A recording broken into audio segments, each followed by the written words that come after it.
ডাকুଛନ୍ତି ଠାକୁର ପାର୍ବତୀ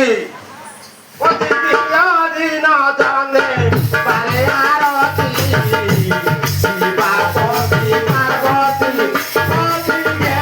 ଦିନ ଜାନେ ପାରେ ଆରତୀ ପାର୍ବତୀ ପାର୍ବତୀ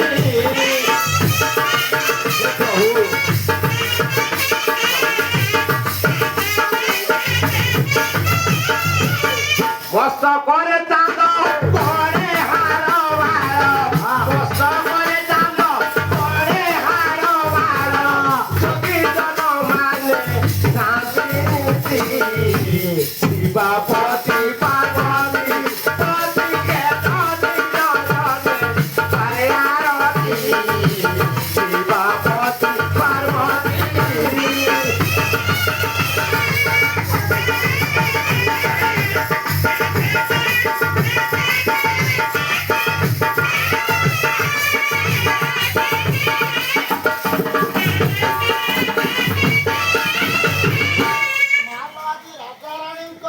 ଆଜ୍ଞା ଭକ୍ତିରେ ସନ୍ତୁଷ୍ଟ ହୋଇ ଦେବ ଶଙ୍କର ଆଜି ଆବିର୍ଭୂତ ହେଲେ ଡାକିଲେ ହେ ରାଜା ଆଜ୍ଞା ଶତାୟୁଧ ଏ ନାରଣୀ ମାଳିନୀ ଆଜ୍ଞା ତୁମେ ମାନେ ଆଜି ମୋତେ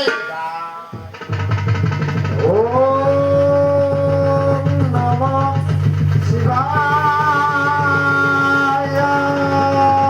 ଓମ୍ ନମଃ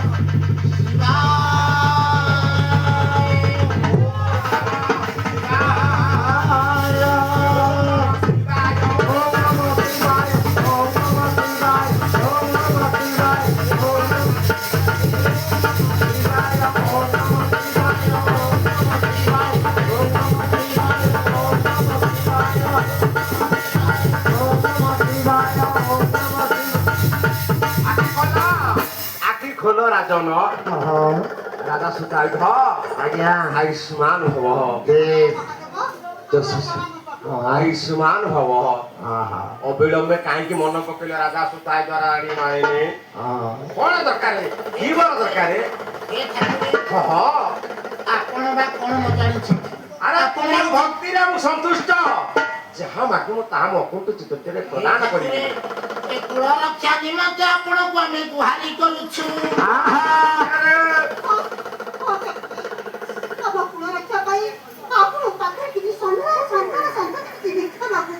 ରାଣୀ ତୁମର କଣ ଦରକାର ଆଜି ସନ୍ତୁଷ୍ଟ ହୋଇନ ସେ ଦେବ ଶଙ୍କର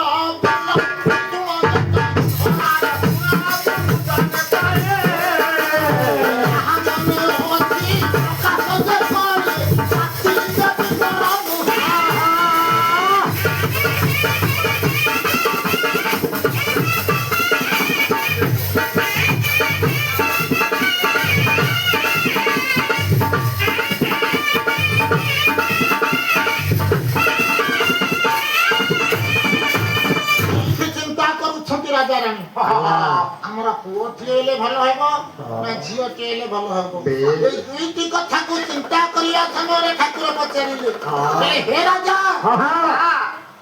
କଣ ତୁମେ ଚିନ୍ତା କରୁଛ ତମର କେଉଁ ବର ଦରକାର ହେ ଠାକୁରେ ଆପଣ ତ ହଉଛନ୍ତି ସର୍ବଜ୍ଞାତା ଆପଣ ଯାହା ଦେବେ ଆମ ପାଇଁ ସର୍ବମଙ୍ଗଳ ହେଲେ ପୁତ୍ର ଦାନ ଦେଲେ ରାଜା ତୁମରି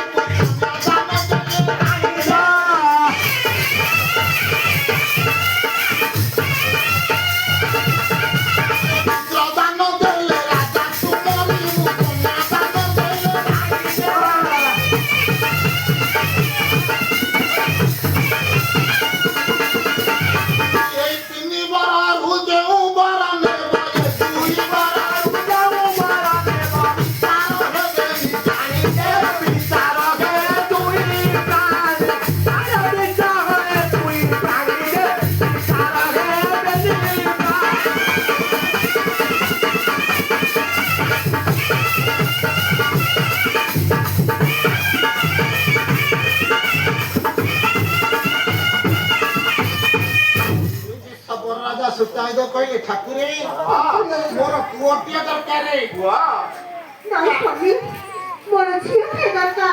ରାଣୀ ଝିଅଟିଏ ହେଲେ ତୁମେ ନାଶ ଯିବ, ପୁଅଟିଏ ହେଲେ ମୁଁ ନାଶ ଯିବି। ନାଇଁ ସ୍ୱାମୀ ଏତେ ବଡ଼ କଥା ତୁମେ କରନ୍ତୁନି। ପ୍ରତ୍ୟେକ କୁହାରୀ ଝିଅମାନେ ପ୍ରତ୍ୟେକ ନାରୀମାନେ ଯେତେବେଳେ ସଫଳ ଚର୍ଚ୍ଚା ଶାଶୁଘରକୁ ଯାଇଥାନ୍ତି ସବୁ ଶାଶୁଘର ନାରୀମାନେ ଚିନ୍ତା କରିଥାନ୍ତି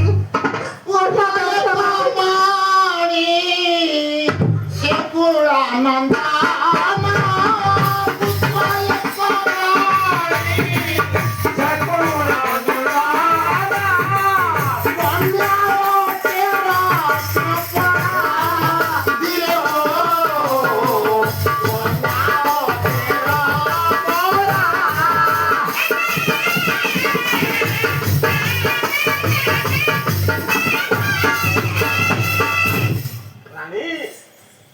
ତମର କଣ ଦରକାର କୁହ?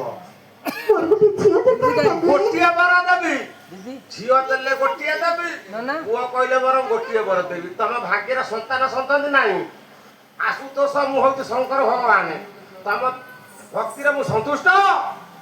ଝିଅ ଦେବି ନା ପୁଅ ଦେବି? ପୁଅ କଣ ତମ ଦରକାର? ତାହେଲେ ଆପଣ କନ୍ୟାଟିଏ ଦିଅନ୍ତୁ। ତଥାସ୍ତୁ, ତମର ଗୋଟେ କନ୍ୟା ସନ୍ତାନ ହବ। ତଥାସ୍ତୁ। ଆଜି କନ୍ୟା ରତ୍ନ ଦାନ ଦେଇ ଦେବ ଦେବ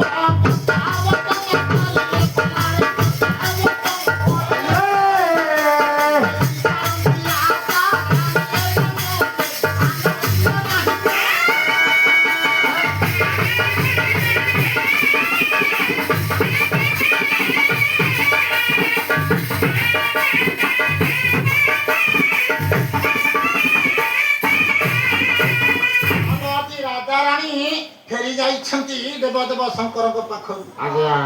ଆନନ୍ଦ ନାହିଁ, ଯୋଉ ଦୁଃଖକୁ ସେଇ ଦୁଃଖ। କାରଣ କନ୍ୟାଟିଏ ଆସିଲେ ସତ କିନ୍ତୁ ହେଲେ ରାଣୀ ନାଶ ଯିବେ।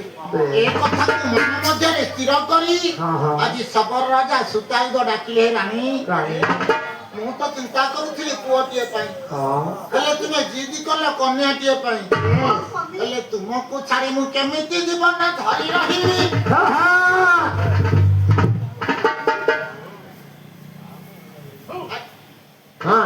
ରାଜା ରାଣୀ ଆଜି ବିଚାର କରୁଛନ୍ତି।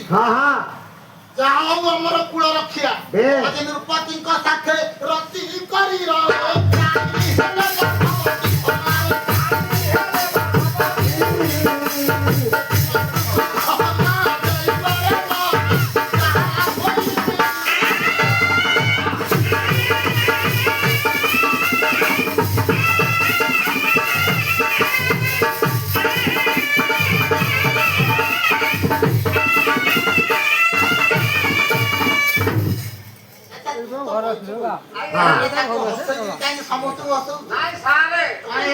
ରାଜା ରାଣୀ ଘରକୁ ଗଲେ ଘଟଣା ଘଟିବ ନା। କଣ ଯେମିତି କାଉ ରାବେ ରାଉ ରାଉ ତମ ଗୁଆଳ ପିଢାରେ